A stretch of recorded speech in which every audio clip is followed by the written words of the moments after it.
Hello, sir. Hey, How's it going? pretty good. It's been a bit of a day. I can only imagine. Yeah. I can only imagine. Nice and chill. Yeah, some of us actually are doing work today. I don't know what that's like. I never do that. Uh-huh. Hate the stuff. Yeah, yeah. So, all right. This is good for me. First off, chat is already very excited that you're here. I missed a lot. I was outside when you guys started your panel. Yeah, that was a mistake. I am very aware. Okay. They're telling me stuff, and I'm like, what? All right, run me through some things. I want to know if people are lying to me. Is Worgen in a flask or like a bottle that Thrall keeps with him? Not literally, no. That would be Is he keeping a bottle flask with him? No, so Worgen, at last we checked, Vol'jin's dead.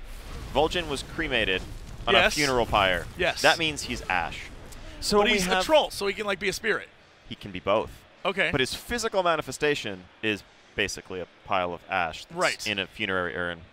And so when we have a slide of, these are the heroes of Azeroth whose stories we'll be exploring. You got Jaina, you got Thrall, you got Sylvanas, you got Anduin, and then you have this urn just cradled in Thrall's hand lovingly.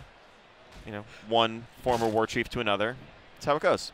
I love that. So is that a place you're exploring, the two of them, like buddy comedy? Yeah, that's what I was about to say. We have great buddy comedy. Yeah. We'll see. No, I think, in all seriousness, Vol'jin, yes, they're almost certainly, as powerful a shaman as he was, his connection to the voodoo, his connection to the Loa, we likely have not heard the last from his spirit, and maybe some insight that he can shed on the situation we're in now. Yeah, especially with the place we're at right now, I would imagine if we're in Zandalar, he's going to have something to say about that. Yeah, or be involved. Especially with all the ghosts and all the spirits and all the skeletons and all the whatever walking around. Exactly. If you I see you wandering around Nazmir, if you made it to Bwansamdi's necropolis. Yeah. Yes. Oh, I did all of those quests. Nice. Okay. That was great. That was really cool.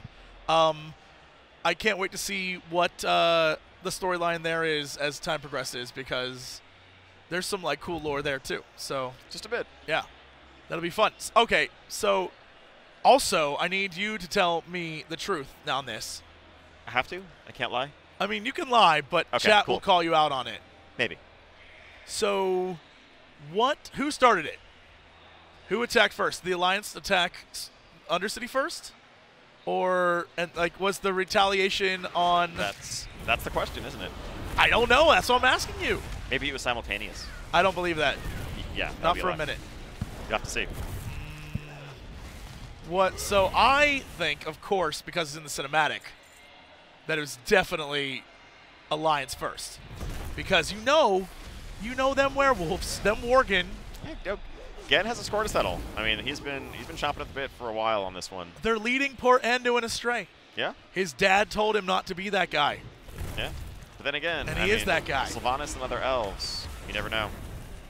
You never know. I mean, you're right. I was waiting for that cinematic to end with the elves of Quel'Thalas coming over the hill like the Rohirrim and just killing everyone. The end. I was like, they're behind them. Now you're gonna have, I mean, we'll all have to play through that, right? That's like I said, the same way Broken Shore worked, where the cinematic left off, our adventure picked up. This will be the same way, right? So minute 1 of the new expansion is right in the thick of the Battle of Lordaeron. That's awesome. That's gonna be so cool. It will be pretty sweet. Yeah, I'm very excited for that. Okay, let's get down to brass tacks. Okay. What is going to happen? Because I missed this. What is going to happen with us immediately post saving? I don't know if saving Argus is the right word, but in the aftermath of killing Argus, and looting Argus. Yes, yeah. After we have looted and killed everything on Argus, what happens to our awesome weapon, and what happens to our class halls, and what happens to our all that? Class halls are still there. I mean, class halls are class halls. It's your own private clubhouse. That's cool. Okay. And I think the story of Battle for Azeroth isn't as class-centric, right? Right. The Legion was very much about, we went into this expansion with Alliance and Horde trying to hold hands for a brief little while, right? Sylvanas was covering Varian. They worked together in the cinematic, shoulder to shoulder, and that ended in complete tragedy. Right. And Alliance and Horde faltered, failed, splintered, turned against one another, and the class orders picked up those banners, carried them forward to fight the Legion. This is faction versus faction. The artifact weapons, it's a great question. That's not part of the story for Battle for Azeroth. Right. So I always imagined that was the case. Yeah. Yeah. So your artifact weapons will get a fitting send-off when all is said and done. They have an important purpose. Is that going to be our pre-patch event? Is Thrall coming back and slapping me in the face and being like, give me that? Pretty much. It's like, okay. hey, it's good. Nice of you to hold that for a while. Yeah, good job thanks. keeping it warm. You leveled it up a bunch. Looks really cool. I'm going to need that back now. All right, slap, takes it back. It's like Jay and the server blades. Yeah, absolutely. I have a very good friend who has one of the server blades, spent years and years trying to get all of you guys to sign it, and now works for Blizzard. Yeah. I just want to point out he completed one of the greatest quests there ever was. It was a fetch quest that ended up with him, like, being promoted to, I'm going to say War Chief. That's pretty awesome, actually. Yeah. So you can live your dreams, too. That's all he wanted to do is work at Blizz. That was his goal. And now he's helping produce all this. It's crazy. Awesome. Okay, so I'm not giving you any answers there. All right. Any more questions I'm not going to not answer? Yeah, here's a good one. Jaina and Thrall. Yep. When are we going to just admit to ourselves that those two were in love? And I'm proposing something here because I know what's going to happen. We all know Jaina's pure evil. I'm not going to say what she is or who she is. She just turned to the dark side. Only one man can bring her back, and that's our first love, Thrall. Actually, no, third love, Thrall. After an elf and after a human, then there was an orc. Her third love, that's the strongest, I hear. Yeah. When you hit your third love. Her third love, Thrall. He's going to fight for her and win her back. I know he has a family. Yeah. With the help of his trusty buddy Vol'jin in his urn. Yeah. Oh. They'll make it happen. Vol'jin is going to It's like cheating. You can ask his spirit guide for advice. He's going to Cyrano de Bergerac the whole thing. Yeah. He's going to be like, oh, Thrall, tell her she's got beautiful eyes. And he'll be like, nice eyes, baby. And then she'll fall for it. Because that's how you woo someone back over from the dark side. Of course, naturally. And then, wait for it, next expansion, Thrall, Jaina, dating sim. You're welcome. I have a lot more leaks to track down and investigate when we get back to the office. I'm just saying. Heads are going to roll over this. Dating sim. I'm going to say, I can say no more. Can I propose that I just make a dating sim for Thrall and Jaina? Where, like, Vol'jin I feel like you're probably going to, regardless of what I say, so... Vol'jin's like the nerdy guy who's like, oh no, watch out, Thrall. Yeah, done. Perfect. There you go. You're getting all the inside information. So, yep. Thank you for confirming that. I said nothing. I heard a yep at the end of that. I definitely heard a yep. That was just filling an awkward silence. That wasn't actually confirmation of anything. No, there's nothing awkward about that silence. That was a yep. Okay. Call it what you want. I will. This is my stream, and by God, I will. Okay. So, so the starting areas are, like, because I was looking at the maps, and it appears that you're trying to make it one continent versus one continent. Is that kind of the idea? Yeah, it's a little microcosm. It's like we have this west versus east, red versus blue, and then you have your little proxy mini-continents, and those are your staging grounds, right? You're venturing there, meeting new allies, new enemies, and then it's all going to jump off from there. Awesome. And so, what does that mean for the old content that's there? Like, if you are, if you're trying to become undead, where do you start now? You don't. No more Forsaken. Those of you that exist, you're the last. Great. Done. No, yeah. So no, that will be phased. So it's same with Teldrassil. Oh, okay. So it's going to be. Yeah. It'll still be there for a brand new player. Once you reach the point in the story where you play through the climactic moments that change the nature of the land, that's where you'll be. Cool. And yeah. All right. And what happens to the stuff that's 60, 80, all that stuff? Is that going to be... Are you guys going to mess with any of that? Or is it just like, play your damn game, enjoy it, because it's awesome?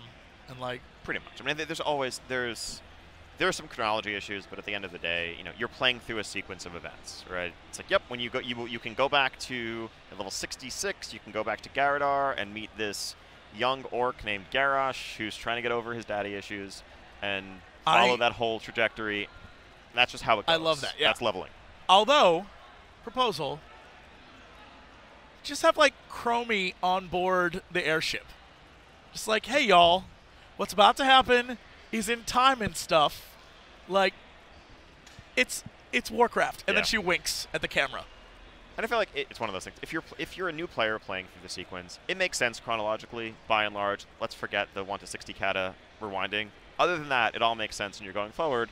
And if you're playing an alt, you kind of see the bigger picture and you appreciate it for slices of what it is. I mean, at the end of the day, we'd love to do that kind of thing. It's just a question of, do you invest resources in making that make more sense or in making I'm not cool saying it new needs content? to make sense. I'm just saying throw Chromie on there and give her like a little wink emote. Okay. Okay. The low effort phone it in solution. Yeah. We'll keep that in mind.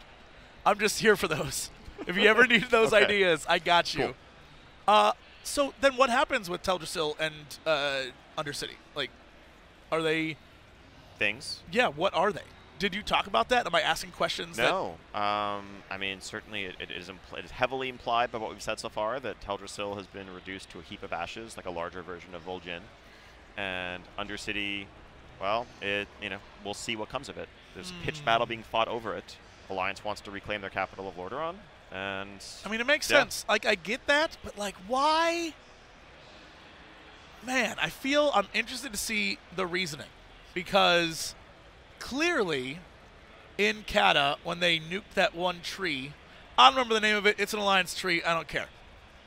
You know, and then even Garrosh was like, whoa, bro, that's too far. Why they would then destroy an even bigger tree? I want to know. Those are great questions. Which means to me, tune in to find out. Alliance attack first, like they always do, and then they blame it on the Horde. It's all a matter of perspective. I'm not going to budge on this one. Sorry.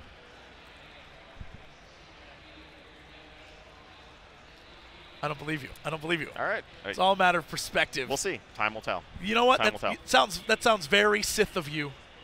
You sound like Anakin Skywalker. This is the wrong franchise entirely. Not according to my point of view. We're fighting over a pit of lava, and I'm the Obi-Wan in this scenario. You saying you have the high ground? I don't know about this. I don't know. I don't. Yeah. I don't. But I'm still Obi-Wan. I'm like Obi-Wan if he lost. You can be Obi-Wan in your heart. Obi-Wan fell in the lava during the fight. It was like, oh, why? That's me. Yeah. Sounds about right. Are there any questions? Hold on. Do you guys have any questions?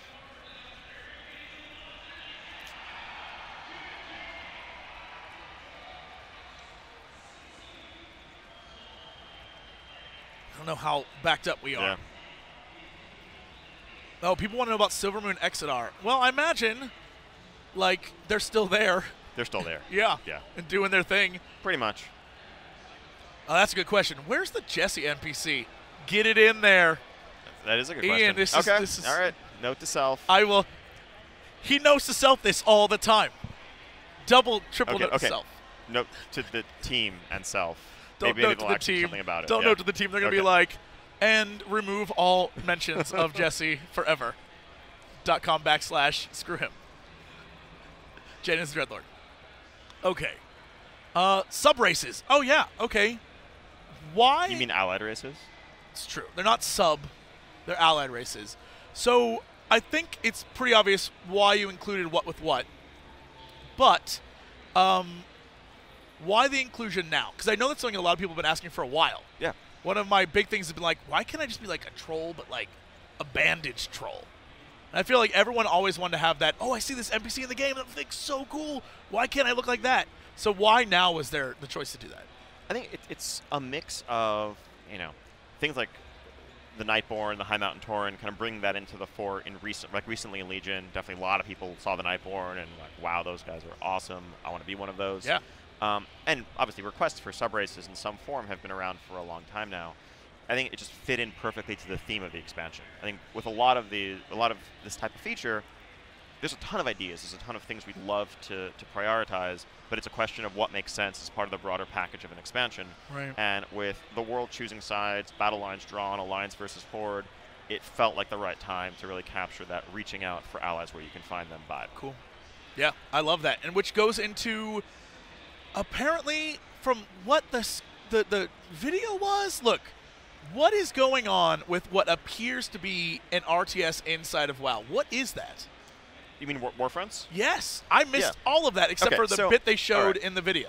Okay, so it's not an RTS inside of WoW, but it's some RTS gameplay and concepts translated into more traditional WoW gameplay. Cool. So it's telling the story and the gameplay of large-scale war and battle in World of Warcraft. So it's a 20-player raid. Awesome. But, you know, we've seen raids in the past where it's you versus a big dragon. Well, this is you versus an army. This is you versus an army of the opposite faction that's dug in, entrenched. And how does that play out?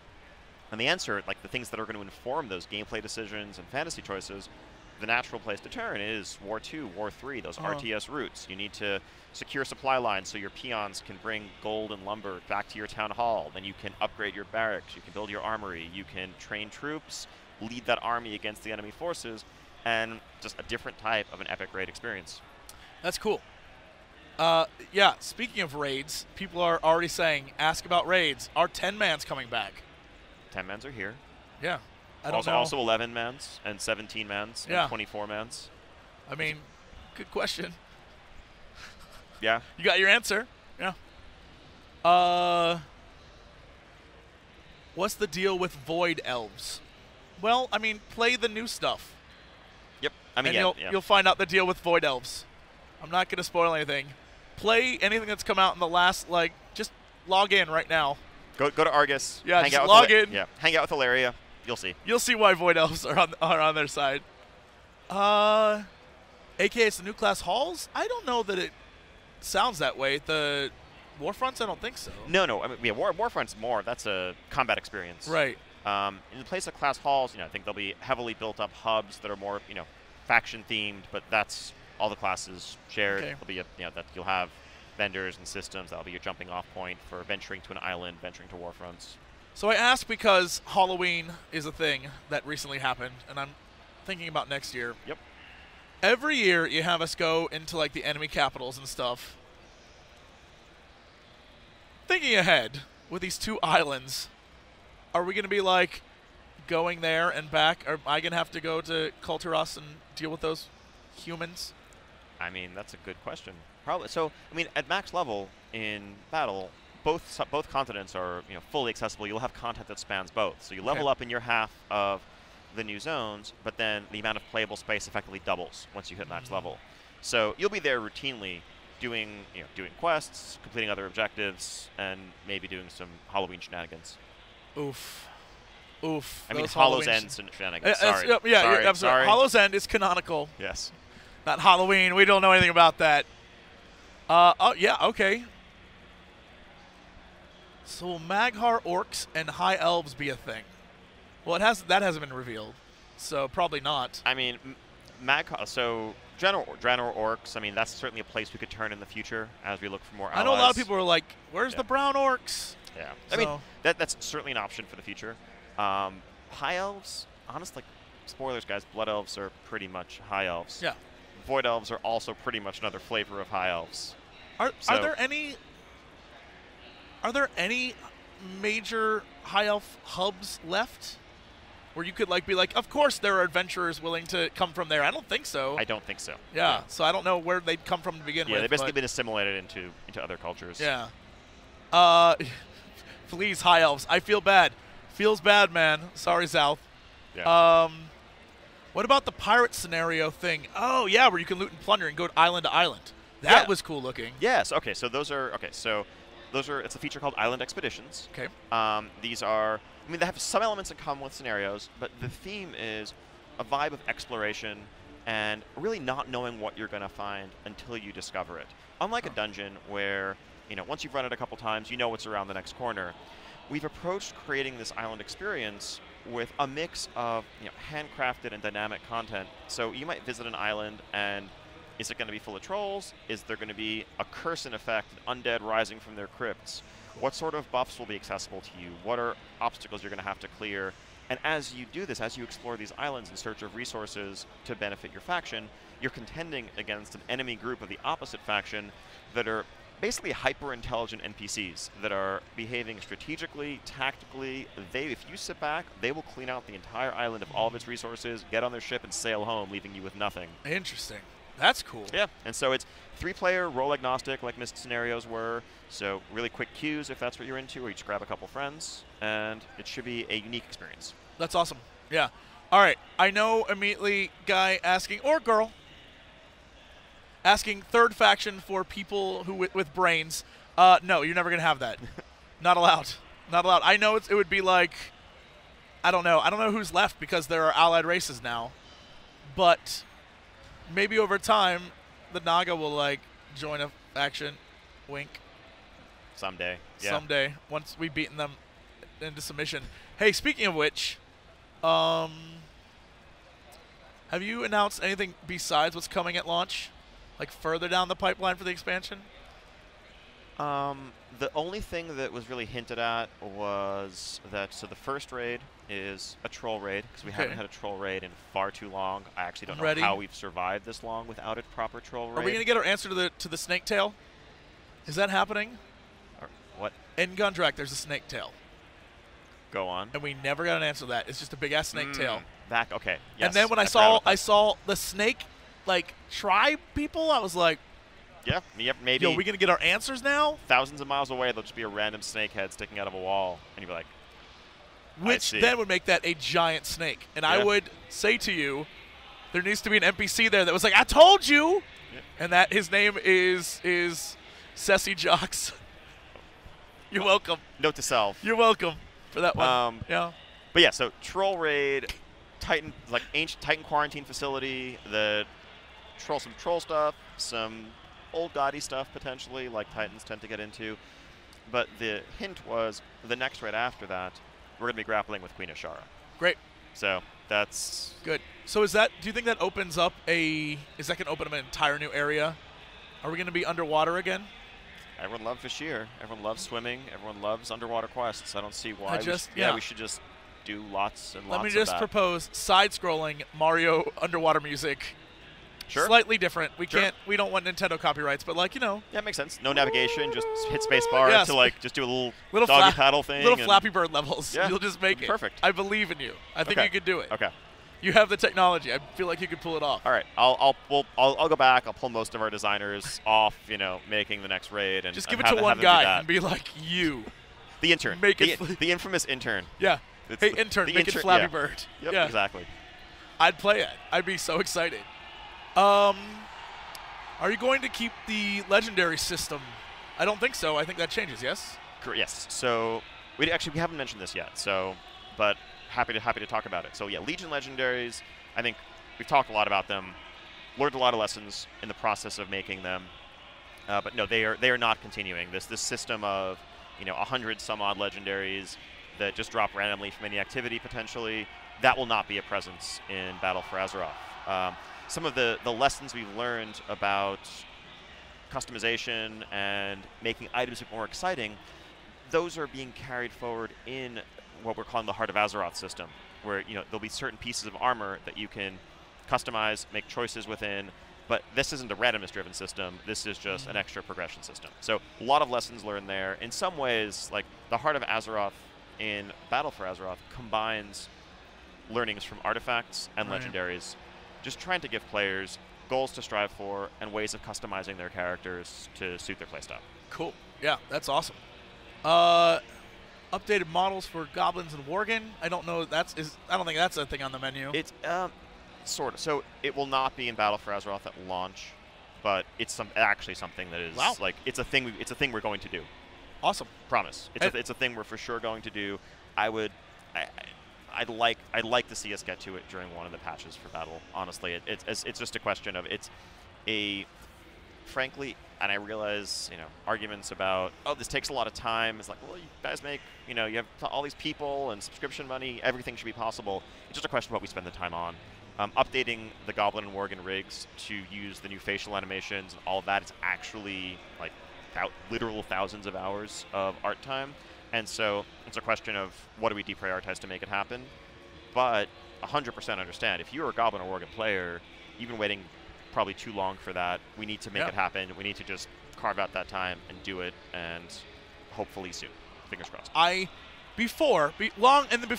Long ago, I would have been like, man, like you got all these people, you just have some people work on it, but having done the show that I did with Michelle and having made a game for that show for a good game, so we made this MOBA from scratch. Yeah, I've seen it. And we went through and made all these characters, and one of the characters' original abilities was to jump on enemies and hug them to death. And while talking with the devs and talking with the entire team and trying to work this out, they literally were like, okay, so for each time this character has to jump on someone, we need a point on all of these different characters. Then we need to change the model for everything that happens. And so it compounded exponentially just for this. For us, it was like, oh, he just jumps on and hugs them. But in order to make it look good, all the things you have to do are just insane. So the appreciation that I have for, look, we want to do it, it just takes a while, is something that I truly understand now. Yeah. I appreciate it. But yeah, that said, we know we actually really want to do it, and we're going to. So I'm excited for that. Okay. Will Worgen be able to auto-transform to human out of combat? So the idea there would be, what, you just want, rather than having to manually do it? Like when you're done fighting, you're just like, boop, I'm good. So I'm trying to think of what that's like. Like, definitely something for us. You know, it's interesting to explore. Yeah. I can't think of a reason why. I guess there could be like a tab or a button or something you could do in settings. Sure. That's a cool idea. Yeah. Shared account bound item stash.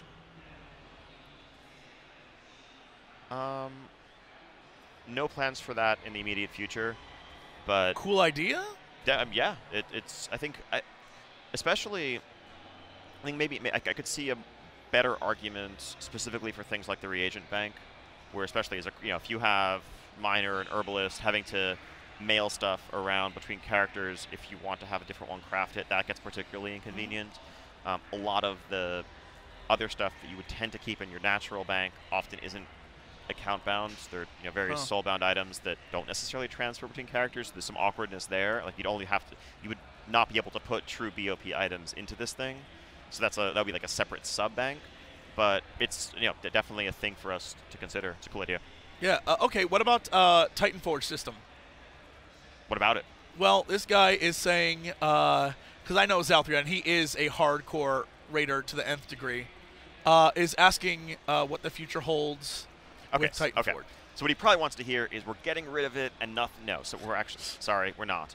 What we are doing, actually, so one wrinkle, the Azerite attuned pieces, these pieces of Azerite armor that I mentioned and that Russ Peterson talked about during his panel, those will not be able to Warforge or Titan Forge. Those are just fixed, deterministic, because no one wants to get into a world where these already have enough depth to them. They have customization to them, and so it should be relatively straightforward. Okay, I got a Mythic one to replace my Heroic one. This is a clear upgrade. It's a no-brainer. For other pieces, gloves, bracers, trinkets, all the rest, I think we're overall actually pretty satisfied with how the system is played out. If anything, we may need to, the odds may need to be tweaked a little bit. It often feels like you can too quickly get to a place where all your gear is at least some flavor of Warforged, and then you're going into content thinking, well, nothing is going to be worth using at all unless it Titan Forges, and that's a weird place to be. Right. Because now you're not just hoping for the item that you want to drop, you're hoping for it to also get this extra lucky roll. Like the even better version of the thing that's already, Yeah, I think so. I think there are tweaks for us to make. There are lessons we've learned for sure. But the things that are good about Warforging and Titan Forging are I think, twofold.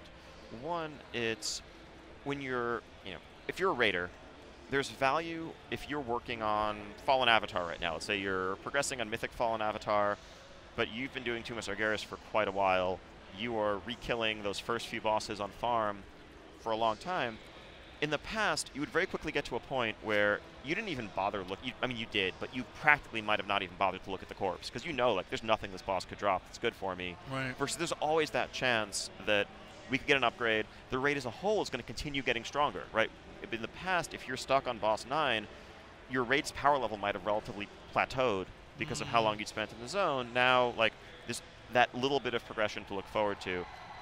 Now, again, the sense of when you start to feel like you need this super Titan Forge item for it to be worth using, or you're obligated to go back and fish for Titan Forge versions of items from old content, those aren't a great experience. We'd rather make tweaks to the system to try to push players away from that type of negative gameplay rather than throw the whole thing out. So long-winded answer.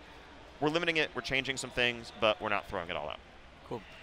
These are two questions I love. The first one, what's the patch cycle going to be like? Will it be similar to Legion? And the second one is World Quest system. Yep. I think so. Yes, I think on both fronts, I think we're happy with how the Legion patch cycle has worked out. Yeah, we also mentioned there's a 7.3.5 coming up in Legion. They'll be hitting PTR in just a few weeks with some cool new stuff in it. I think that will have the first improvements to level scaling in the lower level world, as well as preview of the new battleground. And sneak preview, literally heard it here first, Ulduar Time Walking, coming in 7.3.5. If you want to go back and push the big red button on Mimiron. Everyone does. Firefighter. Everyone wants Firefighter.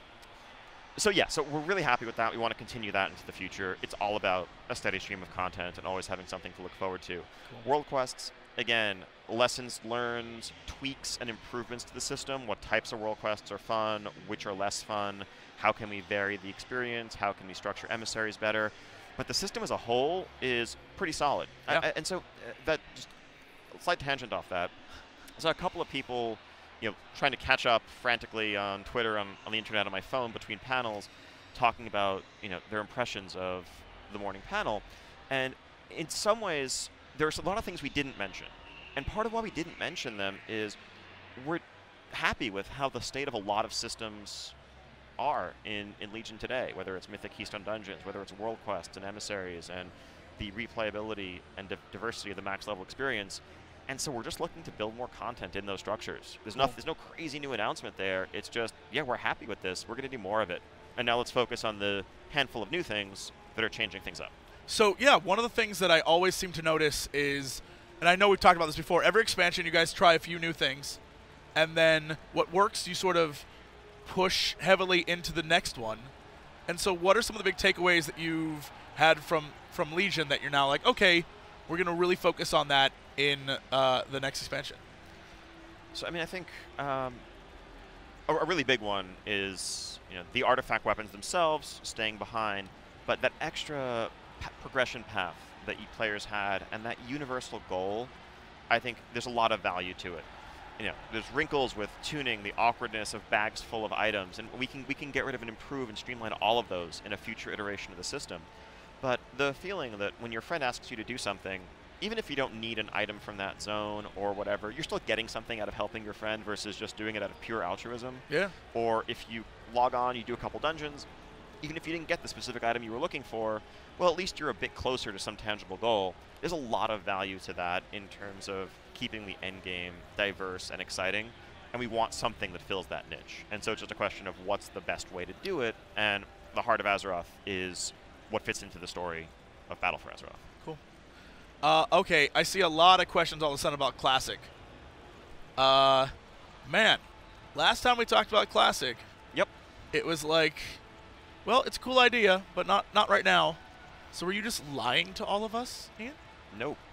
No, I think, and that's why we actually don't have a ton more to say than what Jay said. So it's something you guys are going to work on. Yeah, I think you'll see, keep an eye on the Blizzard career site. You're going to see job postings going up for people to help us with a specific endeavor. We're also looking forward to a great dialogue with the community. There's a ton of people out there. There's a lot of passion around this. People have different visions of, what is the experience they want? What are the essential ingredients? How, do is a laggy experience important? I don't think so. Maybe some people think it is. If there's a person out there who's like, yep. Yeah, if I'm not sliding across the Barrens on one knee for 13 seconds every time I loot a raptor, it's not legit. I'm pretty sure we'll come down on the other side of that one.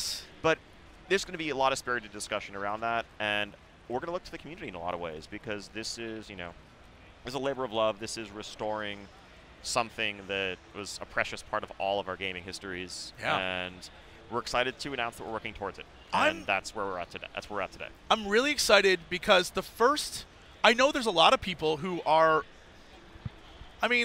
lovingly referred to as Wrath babies, who never really experienced the real old school of WoW, and more importantly, like, what it was like. And I know one of my favorite experiences was going through Molten Core again for the anniversary. And I'll never forget a guy in Raid being like, all right, 3 bosses, we good? And I was like, oh, you sweet summer child. We have got another 2 hours at least. Yep. Prepare yourself. Yeah, and then you have to look in the window behind Golemag. Oh. That way. Yeah, you have to know. It was great. It was such a fun experience, but it also reminded me, old school WoW was hard and it was long. Like you had to spend time. No, it was and it was community, right? Community was what it was. It was 40 people together is that's a community. Like you have to work together. Like Shazra was a raid boss. Shazra had 2 abilities. Yep. And one of them was Arcane Explosion. Like the challenge was, just get dozens of people together and keep them coordinated and keep the group from fracturing. The poor person who ran the DKP system that kept it all fair. But that was the challenge. That's what it was about. Yeah. And it was it's what I think for a lot of people forged that community that really is at the heart of Warcraft. Totally. Yeah. Totally. And so I hope that whatever is created, we at least get that starting experience of Molten Core and Blackwing, and more importantly, Nax, and just. I think again, there'll be a lot of questions to be answered, a lot more to talk about in the future. But I think all of the things that you described, those are essential ingredients of the experience. I would have to go back just to do. My guild never beat the 4 Horsemen, so the expansion came out, and we were like, all right, guess we're moving on. And that was it. We never beat them. We were like the number 2 guild on the server too, and we just couldn't do it. That's how tough it was back in the day. Yeah, no, totally. People forget. Yeah, and then you lose your 3 tanks with their 8-piece dreadnought, and they get poached by another guild, maybe the number 1 guild on the server. Oh, always. And suddenly, of course. Yeah. That's the way it always went. Okay, what do we? So, did the Warlock Mount quest back in the day. Loved it, man. That was an incredible thing to like go help your friends do that and like watch it go down. That was awesome. Next, ready with 6 tanks. People wonder about flying. I don't know that you're ready to talk about that now. I mean, look, it's. I'm sure I can already predict this will be an inflammatory answer to some. Not right away. Same as Legion, same as Warlords. I think honestly we're pretty happy with how it worked out in Legion. Some wrinkles with Argus. We didn't make Argus not flying for some principled gameplay reason. It was more incompatible with the way we built the world and the scenery and the environment, and it was more a question of, hey, can we deliver this epic landscape? And there were some trade-offs we made to do that. We tried to add a teleportation network and other conveniences to offset it, but the basic format of experience the world, learn the nooks and crannies, the mountains, the canyons, the shortcuts, the lay of the land, as you adventure through it, master it, and then unlock flying account-wide, soar over it, skip around to your heart's content. I think it's a structure that works. The exact pacing, the timing, the requirements, those are subject to tweaks, but I think that's a plan that we're going to continue for the foreseeable future. So I like this question. I'm sure it's one that probably is unanswerable at the moment, or with a no, but boat travel. Is that going to be a thing? I just feel like it seems easier to just jump on a boat and then appear somewhere else. Honestly, maybe... I think in the tradition. So it depends, actually. It totally depends. Okay. What's the duration? Something we think about is what's the ratio of travel time to doing stuff in the destination time?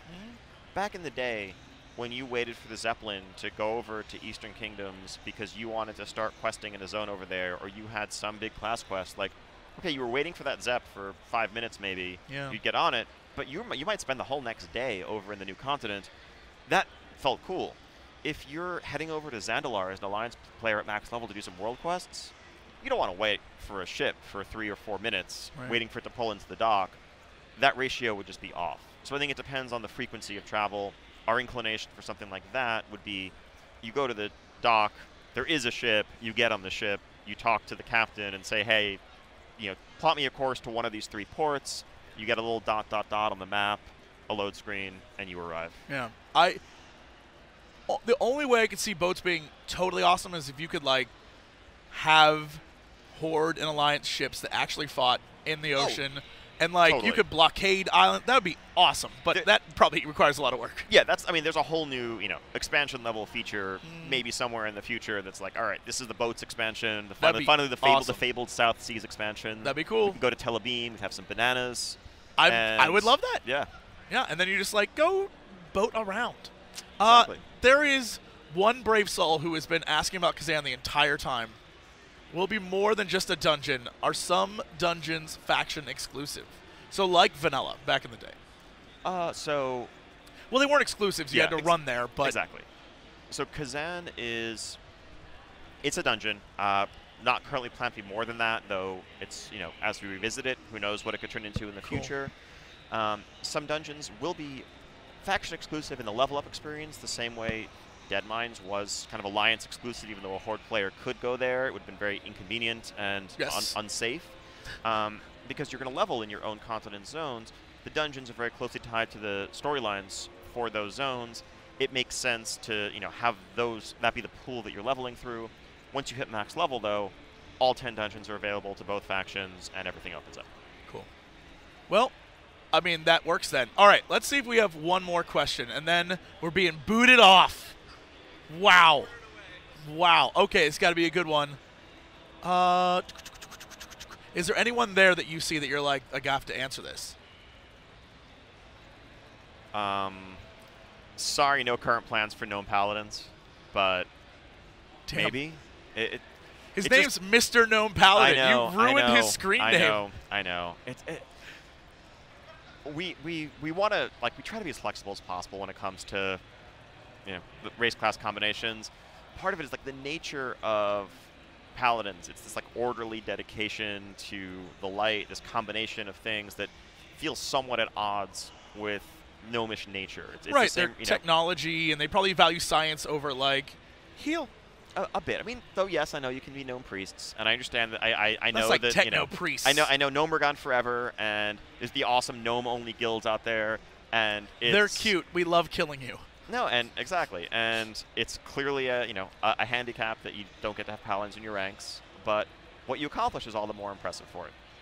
Maybe someday, but no current plans. Sorry. Will there be PvP versions of Warzones and stuff like that? Probably not. That's Warfront's probably not. I think making maybe in theory, but that's not the primary focus. That'd be crazy. And that's also a battleground. Yeah, is what that is. Basically. Islands, however, island expeditions, you will be able to do 3v3 versus other players for a new type of PvP VE gameplay, where it's not just deathmatch. You're racing to complete objectives and then getting in each other's way as you go.